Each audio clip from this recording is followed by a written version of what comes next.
Hi guys, आज हम जिस फिल्म की बात करने वाले हैं वो फिल्म आपको सोचने पर मजबूर कर देगी। इस फिल्म का नाम है खिलौना। इस फिल्म के निर्देशक है चंदन वोहरा। ये फिल्म 1970 को रिलीज़ हुई थी, जिसमें संजीव कुमार, मुमताज़, जितेंद्र जैसे कलाकार मौजूद थे। मूवी की स्टार्टिंग में हमें एक कोठा दिखाया जाता है जहां हमारी हीरोइन चांद नाच गाना कर रही होती है।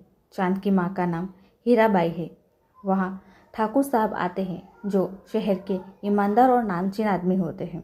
वहाँ पर बिहारी उन्हें बदतमीजी से बात करता है। बिहारी ठाकुर साहब का पड़ोसी होता है और वो बहुत ही चालाक और कमीना इंसान है। बिहारी के जाने के बाद ठाकुर साहब चांद और हीराबाई को यहाँ आने की अपनी असली वजह बताते हैं। वो कहते हैं कि मेरा बेटा विजय एक हादसे की वजह से पागल हो गया है।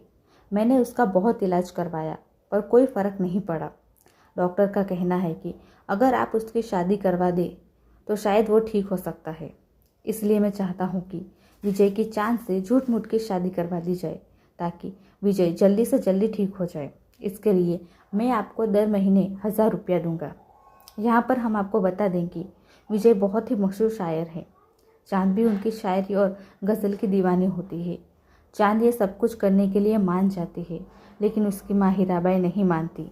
चांद के बहुत समझाने पर आखिरकार वो भी मान जाती है। दूसरे दिन ठाकुर साहब एक एग्रीमेंट बनवाते हैं जिसमें विटनेस के तौर पर नारी सभा समिति के प्रेसिडेंट सतराम दास के सिग्नेचर लिए जाते हैं। ठाकुर साहब चांद को अपने घर ले जाते हैं जहां उनकी पत्नी और बड़ा बेटा किशोर इस फैसले से खुश नहीं दिखाई देता। वहीं उनकी बड़ी बहू चांद के आने से खुश होती है। ठाकुर साहब का विजय और किशोर के अलावा एक बेटा होता है जो विदेश पढ़ाई करने के लिए गया होता है और एक बेटी है राधा जिसकी शादी अभी तक नहीं हुई होती। किशोर के 2 बच्चे होते हैं जो बहुत ही प्यारे होते हैं। इनके अलावा इस फैमिली में उनका साला महेश होता है जो ऑफिस में किशोर के साथ हाथ बटाता है। 90s की फिल्मों में फैमिली काफ़ी बड़ी हुआ करती थी। खैर, चांद और विजय का कमरा ऊपर छत पर आमने सामने होता है। चांद को बताया जाता है कि अगर विजय बेकाबू हो जाए तो उस पर टॉर्च से रोशनी डाल देना, वो शांत हो जाएगा। यहाँ चांद पहली बार विजय को देखती है जो कमरे में अपने आप ही गज़ल सुना रहा होता है। दूसरी सुबह चांद विजय से बात करती है। विजय खिड़की में से चांद को छूने की कोशिश करता है, लेकिन चांद वहाँ से भाग जाती है और उसका दुपट्टा विजय के हाथ में आ जाता है। ठाकुर साहब चांद के लिए शादी का जोड़ा लेकर आते हैं और बोलते हैं कि आज तुम्हारी विजय के साथ झूठी शादी होने वाली है, तैयार हो जाओ। वहाँ मंडप में विजय को दूल्हे की तरह तैयार करके लाया जाता है। उसे चांद के चेहरे में किसी और लड़की का चेहरा नजर आता है। वो सपना सपना कहते हुए सब कुछ तोड़ देता है। वो आपे से बाहर हो जाता है। तभी किशोर विजय को लकड़ी से बहुत मारता है। विजय को कमरे में बंद कर देता है और अपने पिताजी से कहता है कि देखा, इसकी शादी करवाने का नतीजा, आप इस चांद को वापस कोठे पर भेज दीजिए, विजय ठीक नहीं होगा। विजय की माँ बहुत रोती है। तब चांद कहती है कि आप रोइए मत माँ जी, मैं विजय बाबू को बिल्कुल ठीक कर दूंगी। विजय की माँ चांद से माफ़ी मांगती है। दूसरी तरफ ऑफिस में किशोर का रोजी नाम की लड़की के साथ अफेयर चल रहा होता है। यह सब कुछ महेश को पता होता है। महेश के घर पर उसकी बीवी संतान प्राप्ति के लिए बाबा के कहने पर मौन व्रत रख लेती है। यहाँ पर सीन कट होता है। दूसरे सीन में चांद घर के नौकर से सपना के बारे में पूछती है। नौकर बताता है कि सपना और विजय एक दूसरे से बहुत प्यार करते थे। सपना के माँ बाप नहीं थे, उसके मामा ने ही उसे पाला था। बिहारी ने उसके मामा को पैसों का लालच देकर सपना से शादी कर ली और सपना ने शादी के दिन सबके सामने छत से कूदकर खुदकुशी कर ली। ये सब कुछ विजय ने अपने आंखों से देखा। तब से वो ऐसे हो गए हैं। रात को चांद विजय के कमरे में जाती है और कहती है कि मैं ही तुम्हारी सपना हूँ, ये मेरा पुनः जन्म है, इस जन्म में मेरा नाम चांद है। विजय मान जाता है और चांद को दुपट्टे से बनाया हुआ हार पहना देता है। ये वही दुपट्टा होता है जो चांद से छीना था विजय ने। ये दुपट्टे का हार देखकर चांद बहुत खुश होती है। विजय चांद को बाहों में लेने की कोशिश करता है। चांद वहाँ से भाग जाती है और दरवाज़ा बंद कर देती है। वो अपने कमरे में जाकर सो जाती है। विजय चांद को आवाज़ दे रहा होता है। ऐसे ही सुबह हो जाती है। सुबह में घर का नौकर विजय के लिए खाना लेकर आता है। वो देखता है कि विजय ने पूरा कमरा तहस नहस कर दिया है।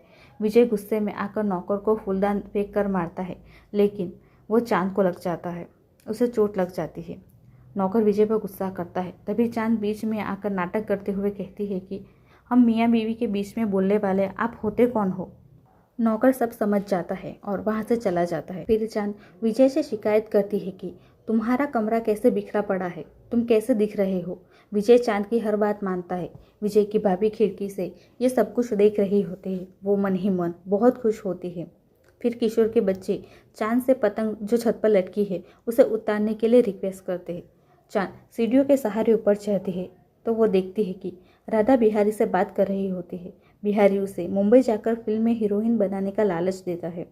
चांद राधा को बिहारी से दूर रहने के लिए कहती है। राधा घर चली जाती है। बिहारी चांद से फ्लर्ट करता है। वो उसे कहता है कि ये लोग तुम्हारा इस्तेमाल कर रहे हैं, विजय के ठीक होने के बाद तुम्हें भी भूल जाएंगे। चांद पलट कर जवाब देती है कि मैं एक नेक काम कर रही हूँ, तुझे मेरी चिंता करने की कोई ज़रूरत नहीं है। चांद वहाँ से उतरकर बच्चों को पतंग देती है। बच्चे बहुत खुश होते हैं और चांद से बात करने लगते हैं। वहाँ किशोर आ जाता है और बच्चों को डांट कर वहाँ से भगा देता है। वो चांद से गुस्से में कहता है कि तुम एक कोठे वाले हो, अपनी औकात में रहो।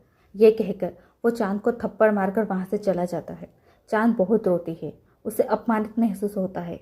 वो घर छोड़कर जाने का फैसला करती है। वो अपना सामान पैक करती है। ये विजय देख लेता है। यहाँ पर एक सैड सॉन्ग आता है। विजय की हालत देखकर चांद वहाँ रुक जाती है। रात को बहुत बारिश होती है। चांद कपड़े लेने के लिए बाहर जाती है। वो कमरे में आती है तो पूरी तरह से भीगी हुई होती है। विजय उसे लालसा की नज़र से देख रहा होता है।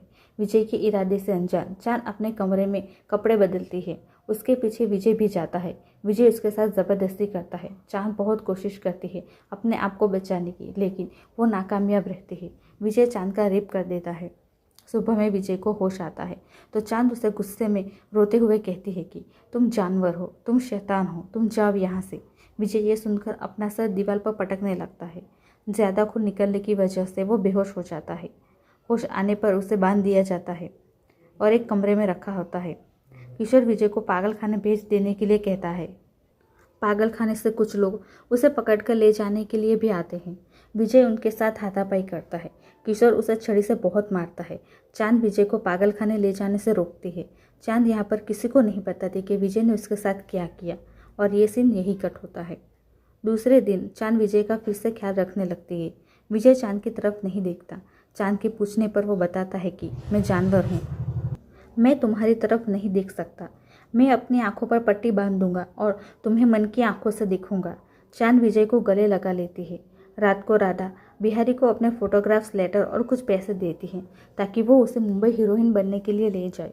अगली सुबह ठाकुर साहब का छोटा बेटा मोहन विलायत से घर आता है।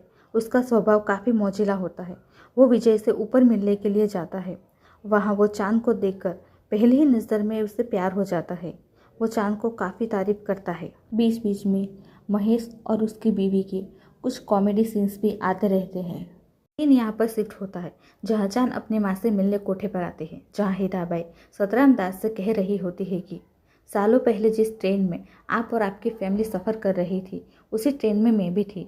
ट्रेन का एक्सीडेंट हुआ था, आप सब बेहोश हो चुके थे, आपकी बेटी रो रही थी, मैंने उसे चुपके से उठाकर यहाँ पर ले आई। चांद आप ही की बेटी है, आप उसे अपना लीजिए। ये सुनकर सतराम दास दंग रह जाते हैं। वो चांद को अपनाने के लिए मना कर देते हैं और वहाँ से चले जाते हैं। चांद ये सब कुछ चुपके चुपके सुन रही होती है। वो रोते हुए अपनी माँ से कहती है कि आप ही मेरा सब कुछ हो, मुझे और कुछ नहीं चाहिए। चांद की माँ वही दम तोड़ देती है।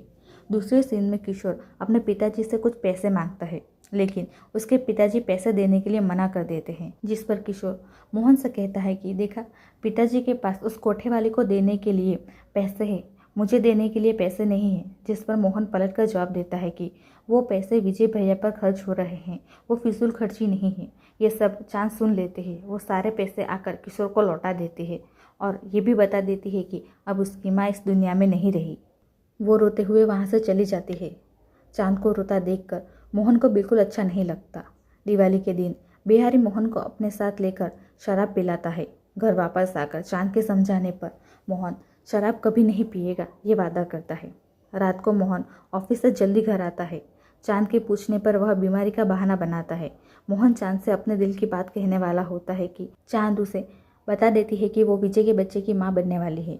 फिर वो वहाँ से चली जाती है। ये सुनकर मोहन अपनी सुध-बुध खो देता है। ये सीन यहीं पर कट होता है। अगली सुबह सब घरवाले मोहन के न मिलने पर परेशान हो जाते हैं। तभी घर के नौकर मोहन को कमरे से एक चिट्ठी मिलती है जिसमें लिखा हुआ होता है कि मेरे दोस्त का फ़ोन आया था इसलिए मैं वापस जा रहा हूँ। चिट्ठी पढ़ने के बाद सबकी जान में जान आती है। एक रात सब घरवाले बाहर गए हुए होते हैं। तब राधा बिहारी के साथ मुंबई भागने वाली होती है, जिसे चांद देख लेती है। चांद राधा को रोकने की कोशिश करती है पर वो नहीं मानती। बिहारी चांद के साथ बदतमीजी करता है। वहाँ विजय आता है। विजय और बिहारी के बीच हाथापाई होती है। तभी सारे घरवाले आ जाते हैं। ठाकुर साहब के पूछने पर बिहारी बताता है कि यहाँ चांद से मिलने आता है।